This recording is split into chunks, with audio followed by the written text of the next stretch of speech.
capítulo 8, versículos 28 y 29.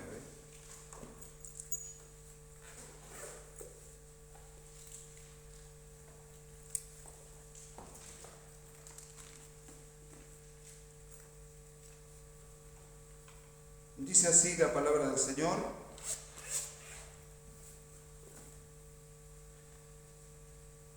sabemos que Dios dispone todas las cosas para el bien de quienes lo aman, a los cuales Él ha llamado de acuerdo con su propósito. A los que de antemano Dios había conocido, los destinó desde un principio a ser como su Hijo, para que su Hijo, Jesucristo, fuera el primero entre muchos hermanos.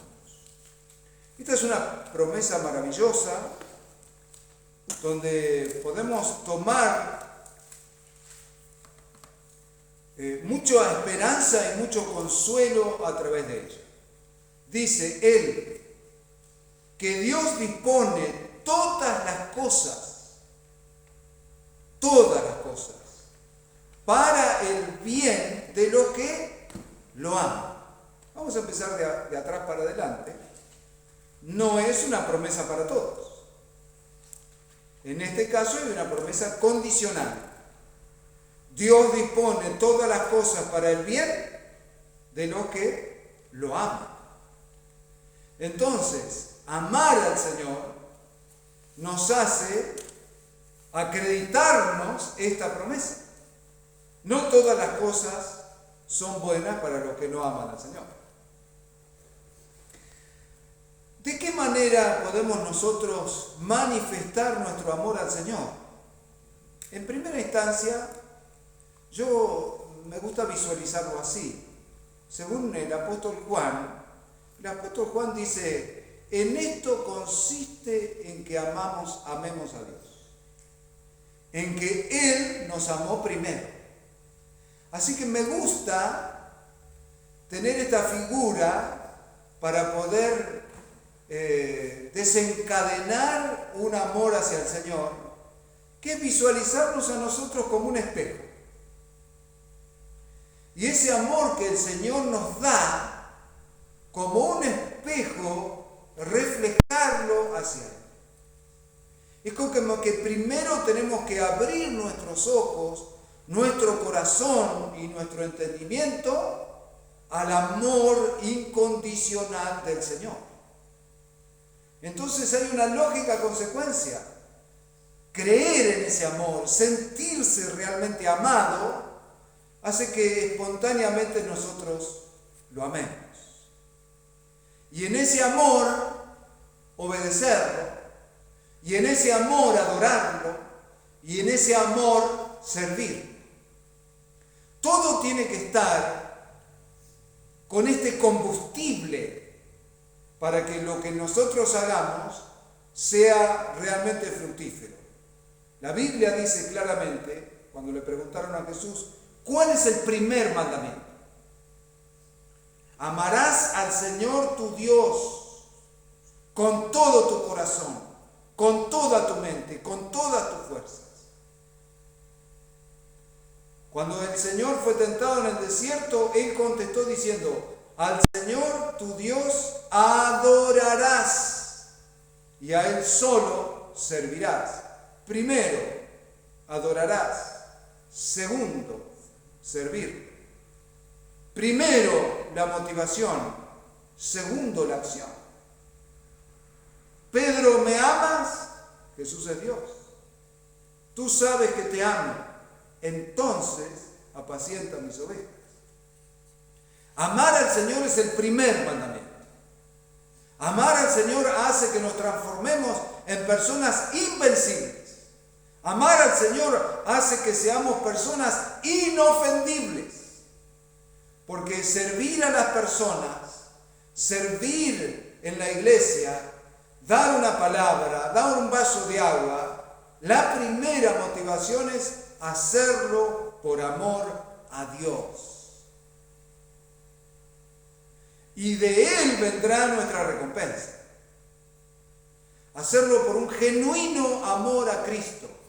¿No es eso lo que dijo el Señor cuando Él aparta las ovejas de las cabras y a las ovejas en el fin del mundo le dice: bienaventurados, porque estuve desnudo y me vistieron, estuve en la cárcel, me visitaron, estuve hambriento, me dieron de comer, y estuve sin casa y me recibieron?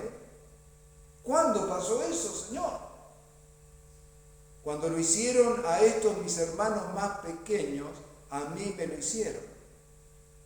Por lo tanto, no es metáfora servir a Cristo en las personas. Eso transforma completamente nuestro servicio, por lo cual nos ganamos la vida. Hay personas que me han dicho: yo tengo claro en qué tengo que servir al Señor, pero después tengo que trabajar, como haciendo dos vidas. Una vida religiosa y otra vida para ganarme el peso. Sin embargo, nuestro trabajo es también un servicio a Cristo.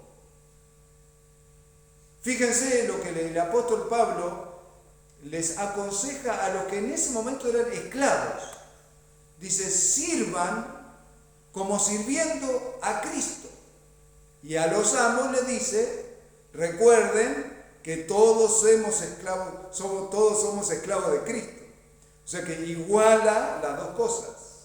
Planta la semilla que terminará aboliendo la esclavitud. Sin embargo, si los esclavos tenían que servir a su amo como al Señor, entonces nuestro trabajo no es una cosa apartada de la vida de servir al Señor. Servir al Señor no es solo predicar, servir al Señor no es solo cantar, servir al Señor no es solamente hacer evangelismo. Servir al Señor es también servir en nuestro trabajo. No, la Biblia dice claramente, Jesús dijo: mi Padre trabaja y yo trabajo.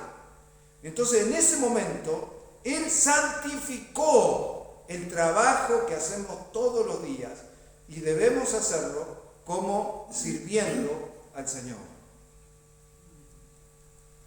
Fíjense, estaba leyendo la otra vez un libro que habla sobre el trabajo, se lo recomiendo, un libro de Timothy Keller que se llama Toda buena obra. No sé si hay muchos, uno de los pocos, me parece, el libro que habla desde el punto de vista de la iglesia evangélica sobre el trabajo. Y él arranca diciendo que en la mitología griega o en todas las religiones de la antigüedad, el trabajo no era de los dioses. Los dioses no trabajaban. Y particularmente los reyes o los aristócratas tampoco. El esclavo era el que trabajaba.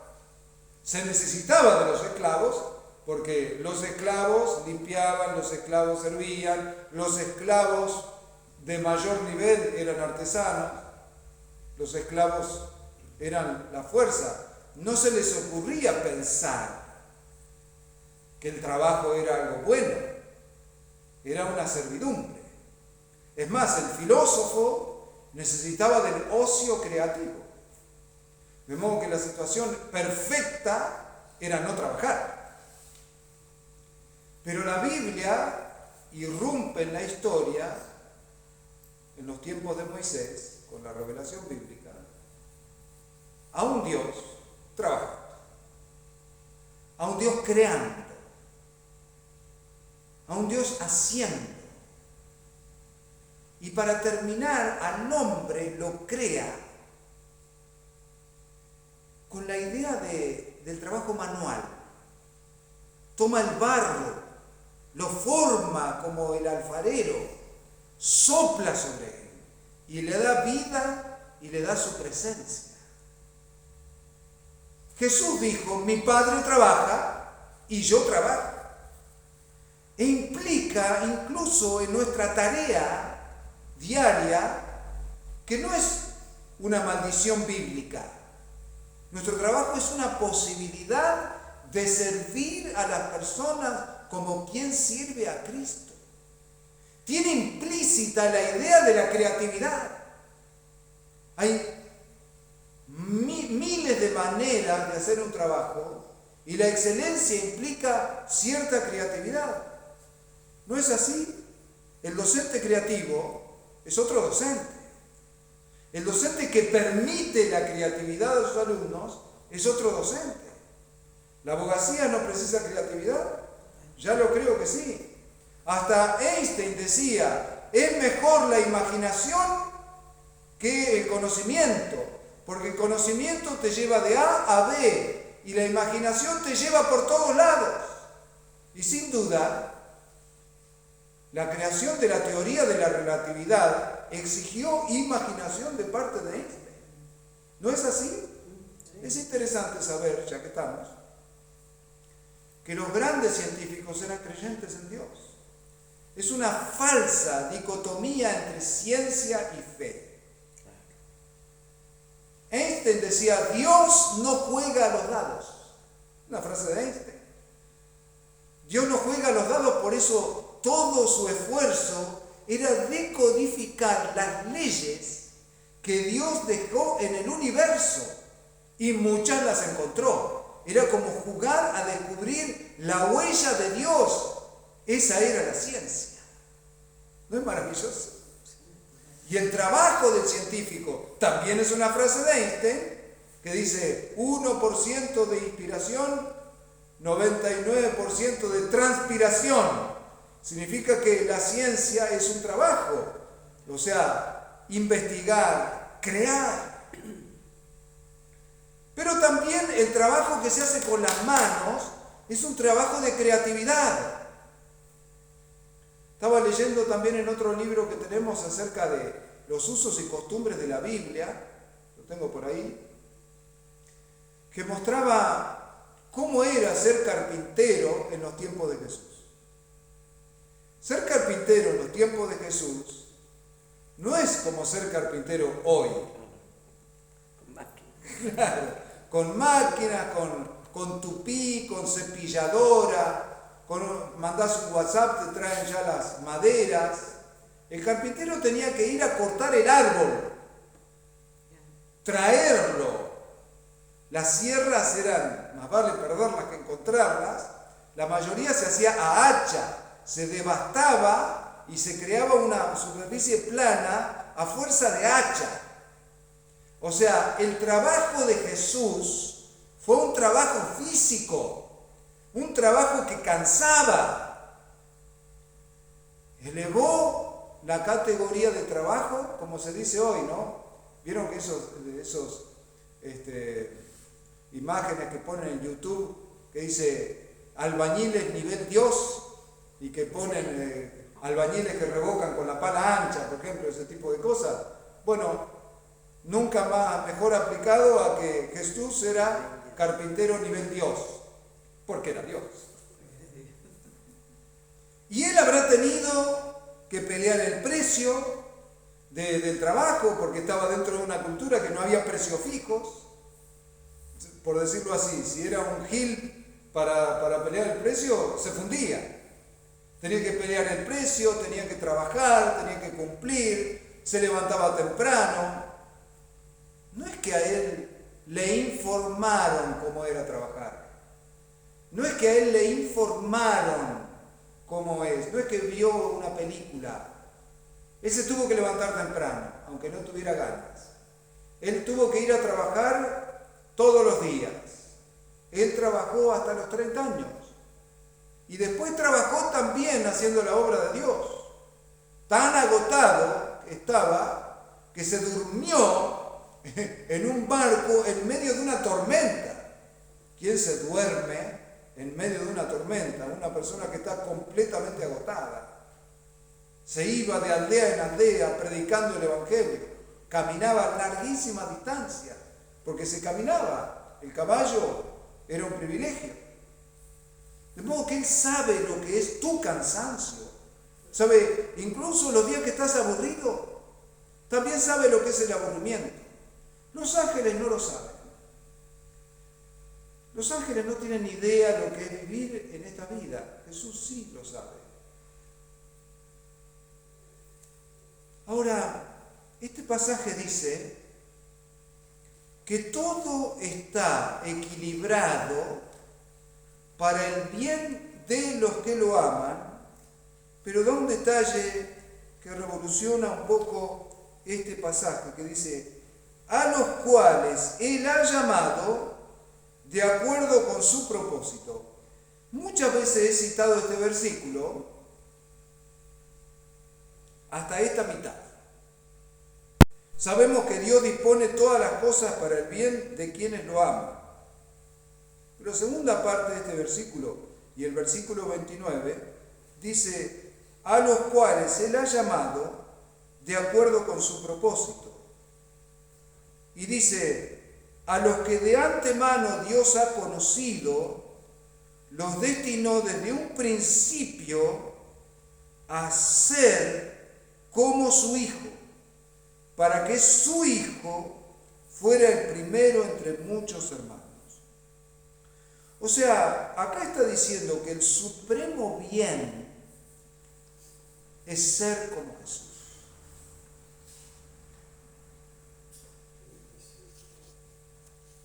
Y la verdad es que Dios trabaja más con nosotros fuera de estas cuatro paredes,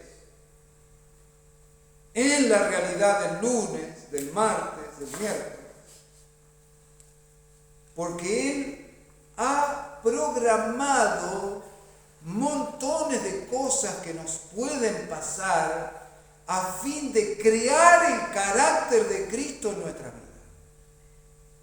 a fin de manifestar su vida devocional en nuestra vida, a fin de generar el poder de Dios fluyendo en nosotros como fluyó cuando Cristo estuvo acá en la tierra.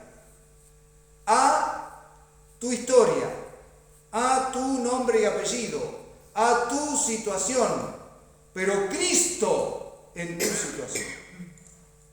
El apóstol Pablo decía, ya no vivo yo, Cristo vive en mí. Y lo que vivo ahora lo vivo en la fe del Hijo de Dios. Entonces es Cristo en nosotros. No se trata de un sistema religioso que nos tenemos que esforzar por cumplir un estándar. Se trata de ser cada vez menos nosotros y ser más Cristo. Como una especie de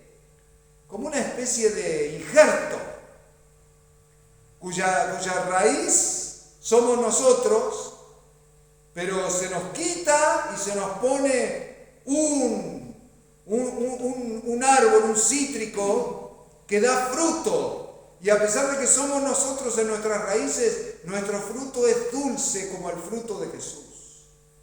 Se trata de ser Jesús en esta generación. ¿Le parece demasiado? Por su gracia es posible. Por su gracia es posible. Él va a rodearnos de circunstancias, algunas buenas, otras no tanto, según nuestro entender, pero Él va a tallar y va a pulir la imagen de Jesucristo en nosotros. Hace más de 40 años me casé con esta bella dama y en ese tiempo yo tenía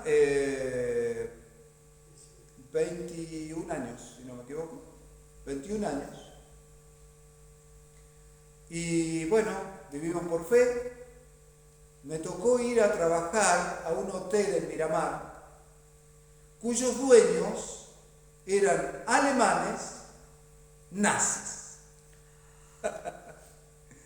De hecho, meses después encuentro un recorte de diario donde ellos habían recibido a un tal Pedro Olmo, pero ese Pedro Olmo era un nombre falso, era Walter Kushner, un criminal nazi donde nosotros estuvimos trabajando.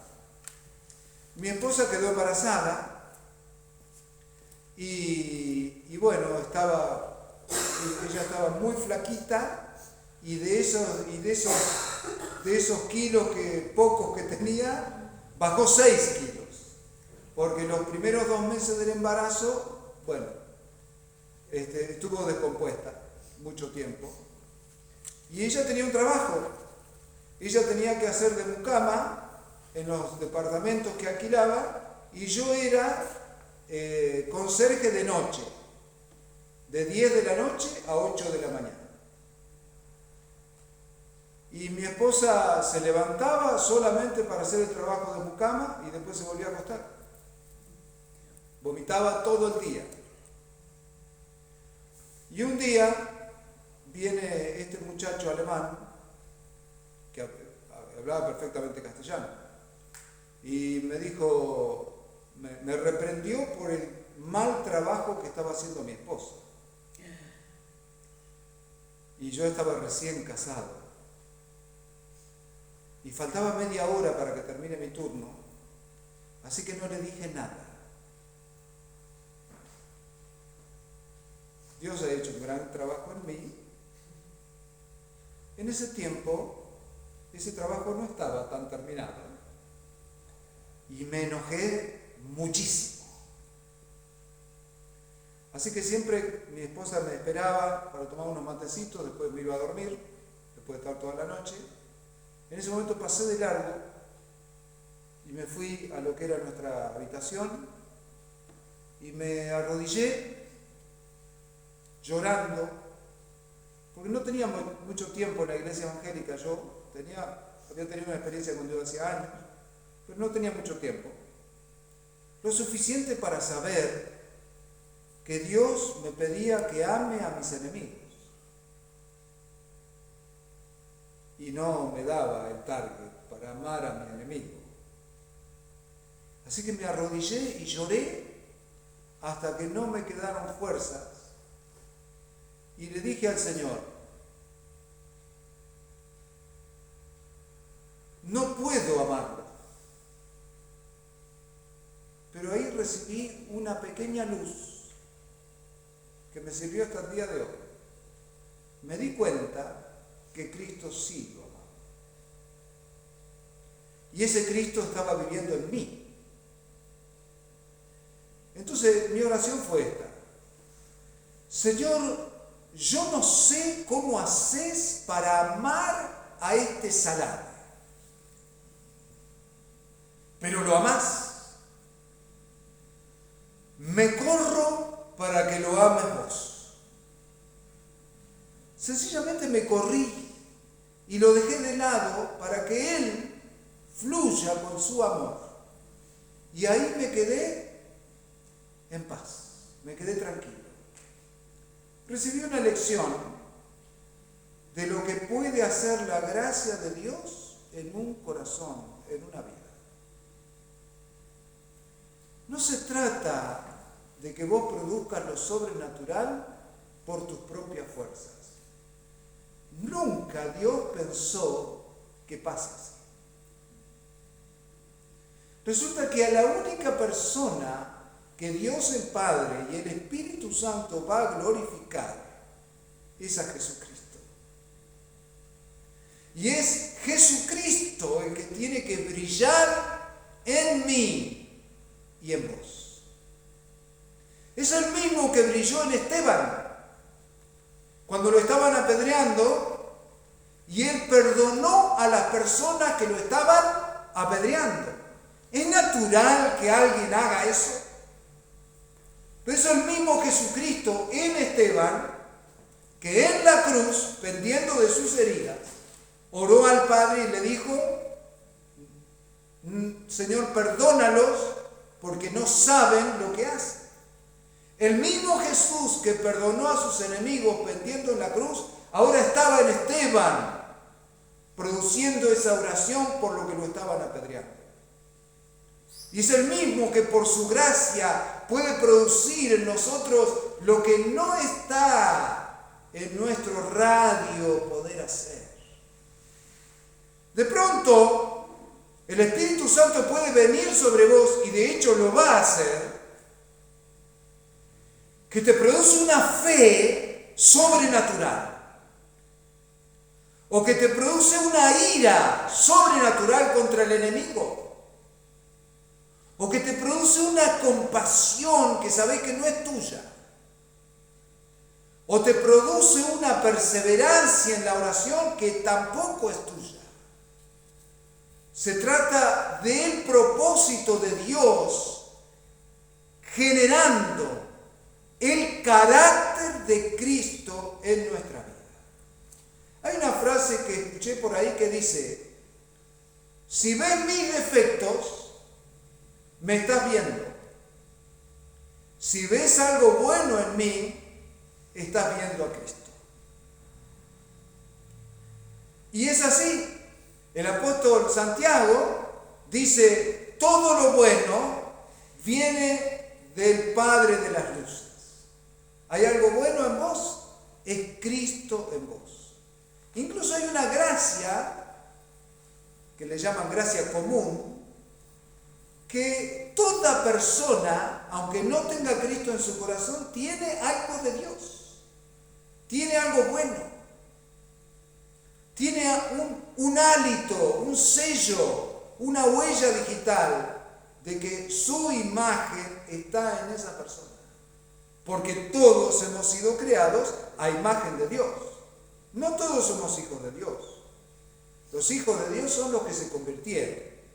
La Biblia dice: a todos los que creyeron en Él, Juan capítulo 1, versículo 12, los que creyeron en Él y lo recibieron, estos son hijos de Dios. Pero eso no significa que puede haber mucho y de bueno en las personas que todavía no se convirtieron a Cristo. Pero con mayor excelencia está Cristo en las personas que le rindieron su corazón. Así, cuando vos recibís a Sofía en tu casa, Cristo la está recibiendo. Así, cuando vos estás defendiendo a las personas que no se pueden defender, Cristo se está manifestando. Y cuando vos recibís a alguien en el taxi y sos amable y lo haces sentir bien, estás sirviendo a Cristo. Te pagan por el viaje, pero es una excusa para servir a Cristo.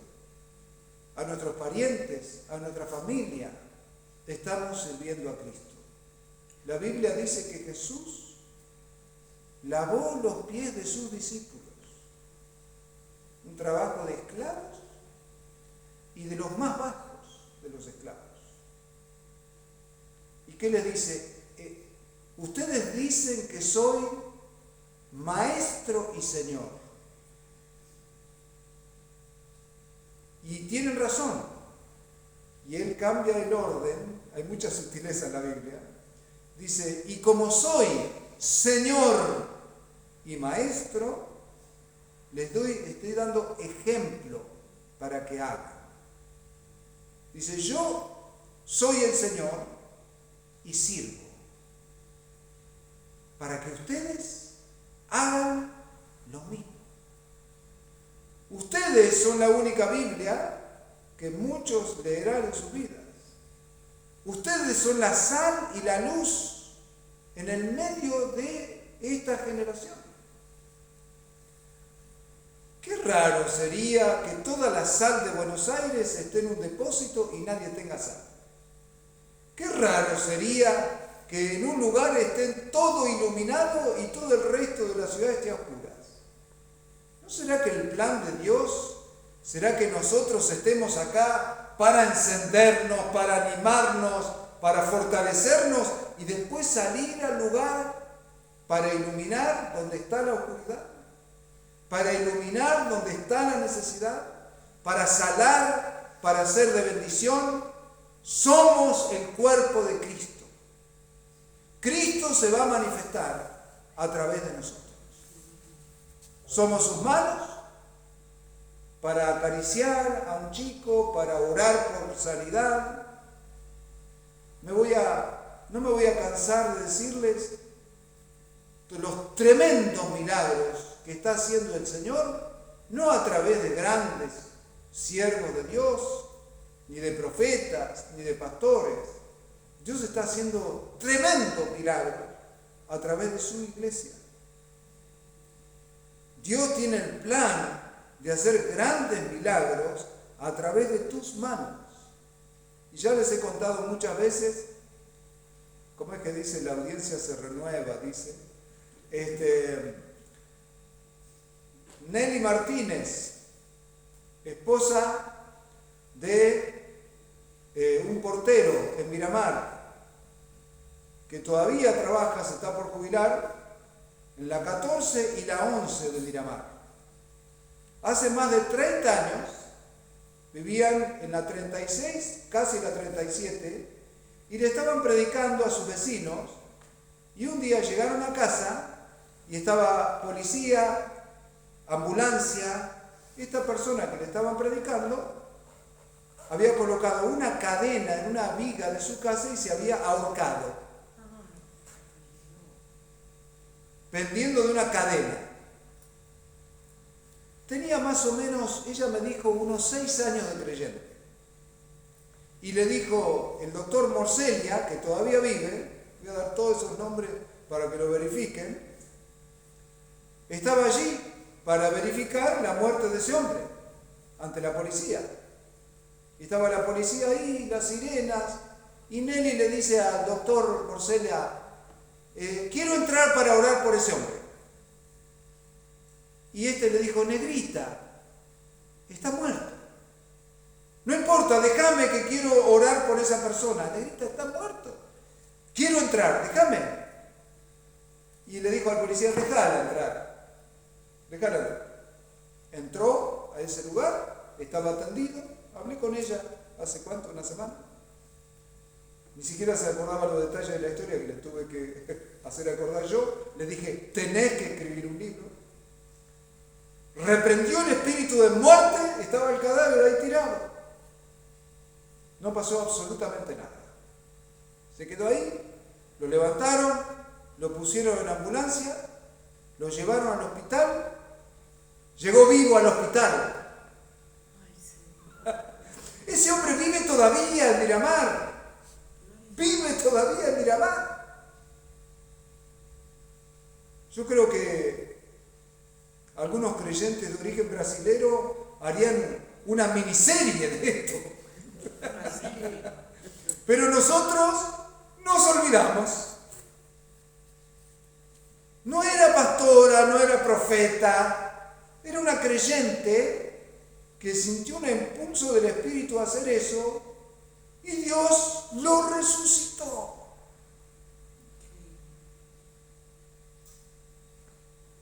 En otro ejemplo, que siempre tengo el mismo caballito de batalla, es mi yerno.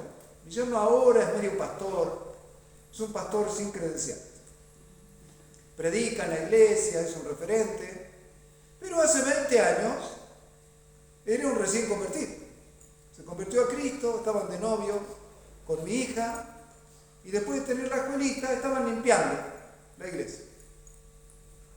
Y había 2 nenas que la madre se había atrasado en irlas a buscar. Así que estaban jugando ahí mientras ellos limpiaban. Viene la mamá, la rodilla así,